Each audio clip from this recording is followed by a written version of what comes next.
পিভায় গুলি চালানোর ঘটনায় মূল অভিযুক্ত সাইফুদ্দিন মোল্লাকে গ্রেফতার করল বসিরহাট থানার পুলিশ। পুলিশ ও স্থানীয় সূত্রে জানা যায়, গুলিবিদ্ধ ব্যবসায়ী শাহজাহান শেখের স্ত্রীর সাথে ভেবিয়া গ্রাম পঞ্চায়েতের সদস্য রিয়াজুল মোল্লার সাথে অবৈধ সম্পর্ক ছিল। বেশ কিছুদিন আগে শাহজাহান শেখ এই রিয়াজুল মোল্লাকে বাড়িতে আসতে বারণ করেছিল। সে কারণেই রিয়াজুল মোল্লা তাহাত ভাই সাইফুদ্দিন মোল্লাকে দিয়ে গুলি করে খুন করার চেষ্টা করেছিল। গতকাল রাতে পুলিশ সাইফুদ্দিন মোল্লাকে গ্রেফতার করেছে। আজ পিসিচে বসিরহাট মহকুমা আদালতে তোলা হবে।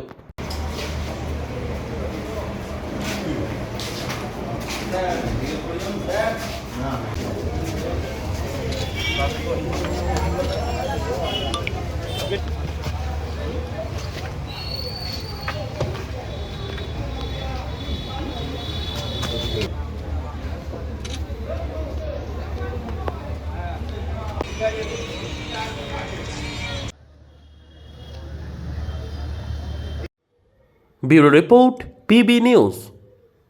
ইভল্যান্ড নার্সিং হোম, এখানে যে কোনো রকমের চিকিৎসার বিশ্বস্ত প্রতিষ্ঠান।